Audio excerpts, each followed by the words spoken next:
Mesdames et messieurs, bonjour, soyez les bienvenus pour cette nouvelle édition de votre journal de 15h, au sommaire de l'actualité. À la une dans l'actualité nationale, rentrée scolaire, des mesures de protection et des nouvelles modalités pour l'année 2020.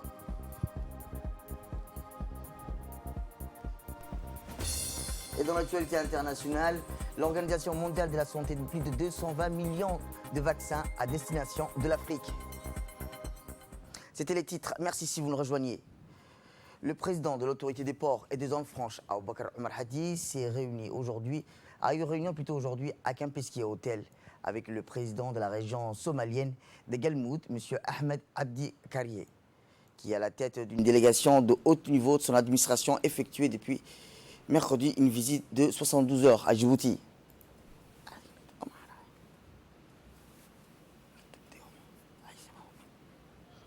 Les discussions entre le président de l'autorité des ports et des zones franches et le président de la région somalienne ont porté sur un projet de construction d'un port Hobio dans la région de Galmoud. Il était question sur l'assistance notamment technique et des transferts des compétences et des savoir-faire que notre pays a au profil d'offrir à la région somalienne. Rappelons aussi que dans la quête de légitimité de cette dernière a réalisé des infrastructures portuaires dans sa localité côtière d'Hobio. Au cours des discussions, M. Aboubakar Omar Hadi a mis l'accent sur l'importance de promouvoir le partage des connaissances entre les deux pays.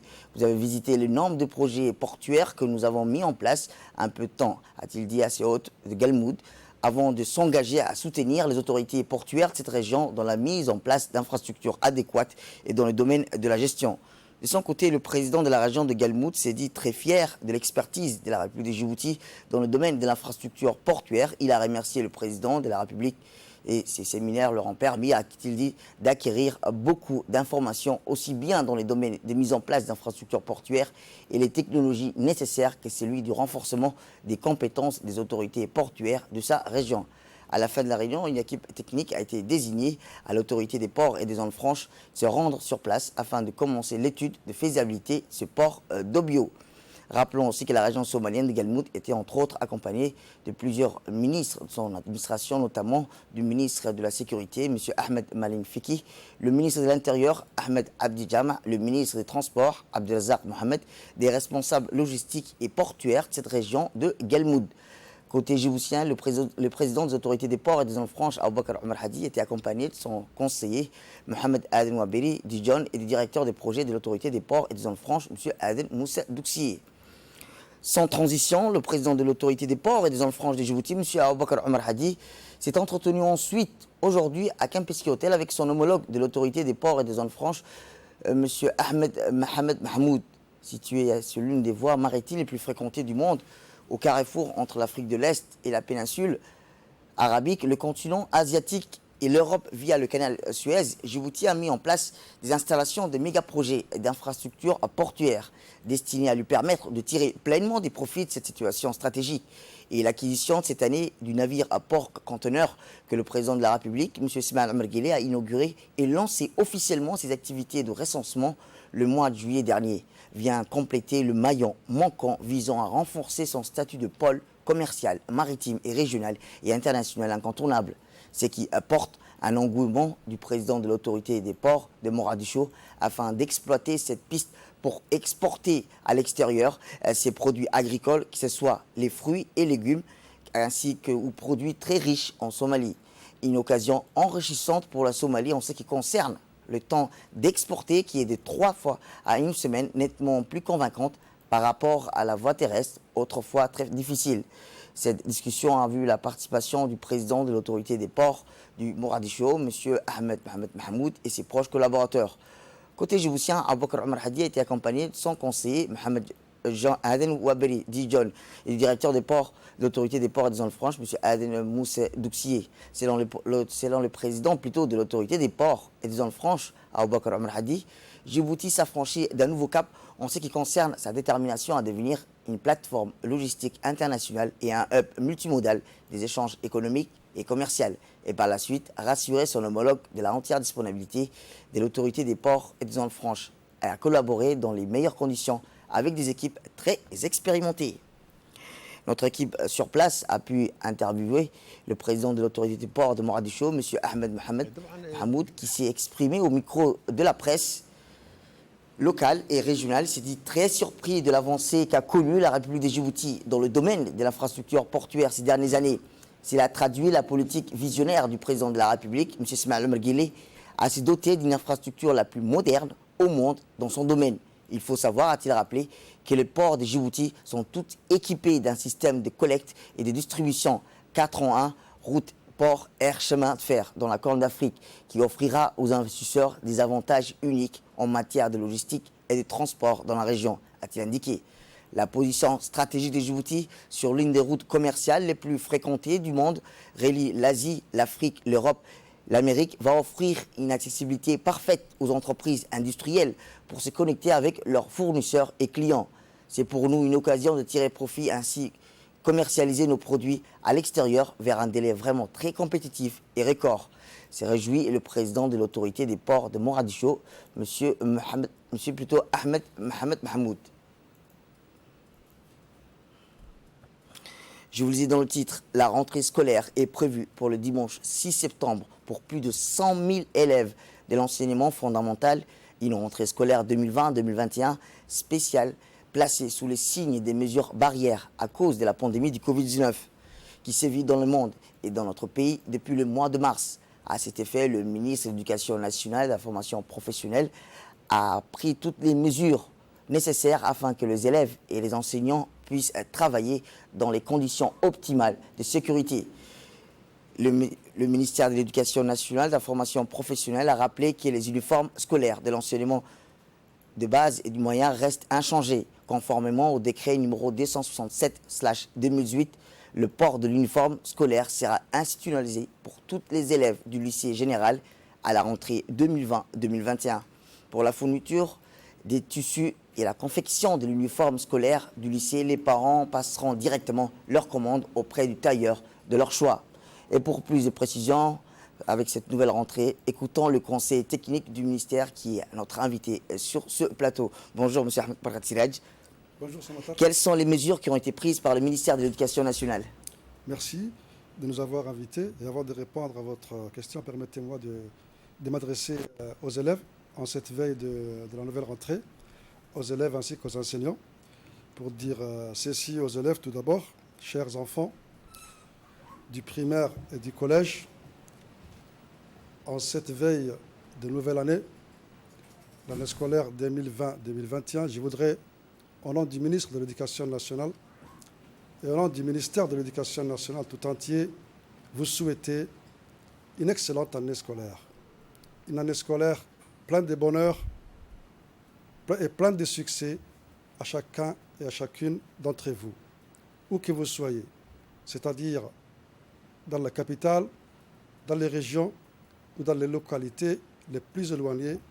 Nous vous souhaitons, Inch'Allah, une belle et heureuse année scolaire. Ceci étant dit, comme vous savez, après une année scolaire perturbée Par le Covid-19 à partir de mars dernier, à cause de la pandémie, nous entamons cette année, nous entamons demain plutôt une année scolaire spéciale. Une année scolaire que nous avons voulu placer sous les signes de la sécurité. Sous les signes de la sécurité et sous les signes des mesures et gestes barrières.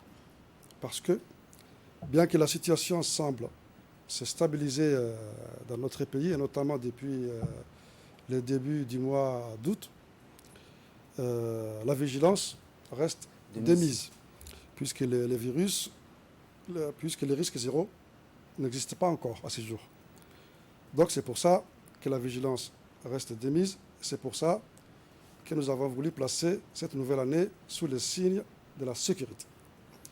À cet effet, le ministère a pris de nombreuses mesures, a mis en place notamment des stations de lavage des mains dans tous les grands établissements de la capitale et également dans les régions. Nous sommes en train d'installer ces stations de lavage des mains dans les régions.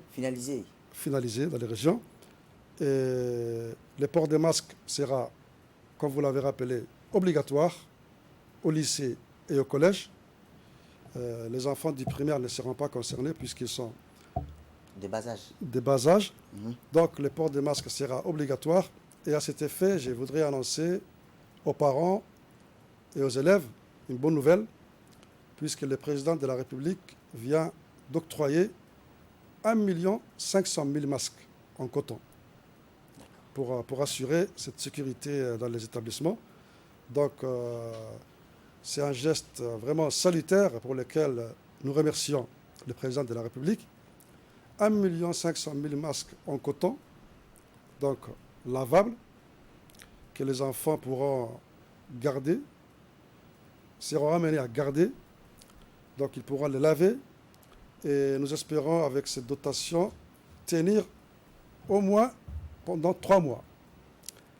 Après, une fois que ces masques seront épuisés, les parents seront amenés à prendre les relais et acheter les masques pour les enfants. Mais pour la rentrée et jusqu'aux vacances de janvier, Inch'Allah, nous pensons voilà, assurer la sécurité avec ces nouveaux masques. Bien, vous avez évoqué les uniformes. Donc, je voudrais apporter quelques précisions sur les uniformes. Comme vous l'avez rappelé ce matin, les uniformes pour l'enseignement des bases et du moyen restent inchangés, c'est-à-dire c'est la même tenue. Donc les enfants pourront, s'ils ont conservé leur tenue de l'année dernière, pourront porter ces habits, ou pour d'autres, s'acheter de nouveaux habits, mais le tissu et l'uniforme restent inchangés.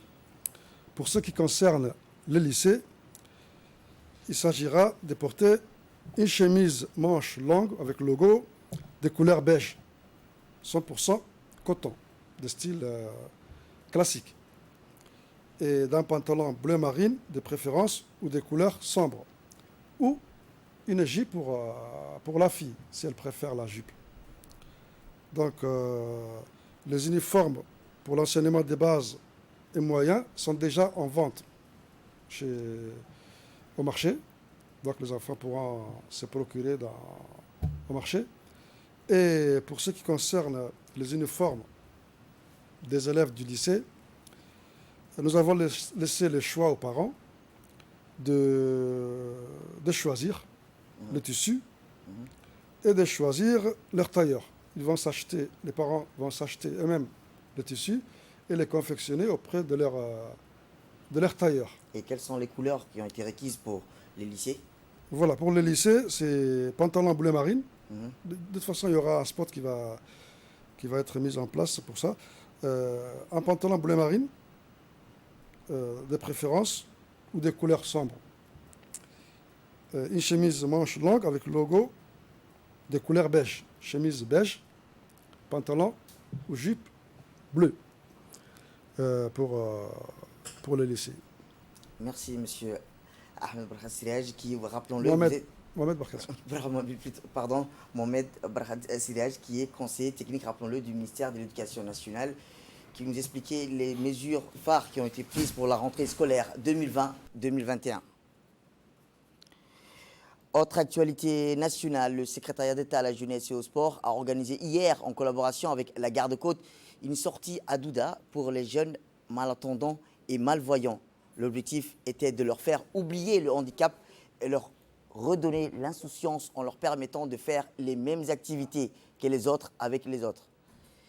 Dans cette colonie de vacances, une cinquantaine de jeunes des différents quartiers de toutes déficiences visuelles et auditives avec d'autres pathologies sont donc rassemblés tôt le matin au complexe Roi Fahad.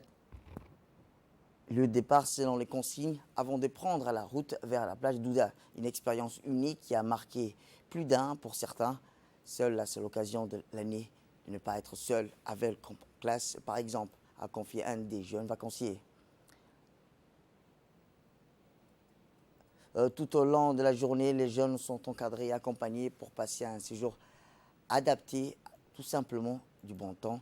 Ils ont surtout pu participer et pratiquer de nombreuses activités sportives, artistiques, culturelles adaptées à leur situation. Ces genres d'initiatives s'inscrivent L'individualité d'un groupe le rendant actif, réactif, visiblement. Autrement, elle transforme le regard que la personne porte sur elle-même et les autres. Présent sur le site aux côtés du colonel Ouass, à garde-côte, plusieurs autres responsables et membres du secrétariat d'État à la jeunesse sport, le secrétaire d'État à la jeunesse au sport, Hassan Mohamed Kamil, a salué le courage de ces jeunes. En effet, bon nombre des personnes en situation de handicap se sentent coupées, des autres ont des difficultés à accéder aux loisirs. Le fait est de le voir participer aujourd'hui à une telle manifestation. Direction Ali Sebié, où le préfet de la région d'Ali Sebié, M. Moussa Adel Miguené, a reçu dans son bureau à la préfecture une équipe de la radio-télévision de Djibouti en tournage d'un film intitulé Hamigouré dans la région de Assedjog. L'équipe est composée d'un réalisateur, d'un caméraman, auteur ainsi des artistes nationaux. Une belle publicité pour la région qui a accueilli avec plaisir le tournage de ce film intitulé Hamigouré qui met en valeur la culture et la beauté du pays. Durant le tournage du film, c'est très bien passé et l'équipe du tournage, très satisfaite du travail et très reconnaissant de l'accueil qui lui a été réservé. Ils ont remercié en premier lieu le préfet de la région, Moussa Adel Miguené, pour son accueil bienveillant durant le tournage du film. Et dans l'actualité internationale, je vous le dis dans le titre, le pays doit faire face à des crues historiques au Nil qui est monté de certains endroits à plus de 17 mètres. Les responsables de la défense civile du gouvernement affirment que les inondations saisonnières ont tué près de 94 personnes et ont blessé 46 et ont détruit ou endommagé plus de 60 000 maisons dans tout le Soudan pendant la saison en cours. Le niveau du Nil est monté de 17 mètres, selon un communiqué publié par le ministère de l'Eau et de l'Irrigation, battant tous les records depuis le début des mesures il y a plus d'un siècle. Et au Sénégal, le rappeur américano-sénégalais Akon a présenté lundi à Dakar les contours de son projet Akon City, d'une futuriste qu'il entend bâtir dans son pays d'origine. Le pose de la première pierre a eu lieu dans le petit village des Mbodiène, une centaine de kilomètres de Dakar, en présence du ministre du Tourisme, Alioune Sarr. Le chanteur et producteur de 47 ans a détaillé ensuite ses ambitions lors d'une conférence de presse dont Akon City comprendra plusieurs districts, dont des studios de cinéma, des hôtels, universités, des hôpitaux, des centres d'affaires et des loisirs.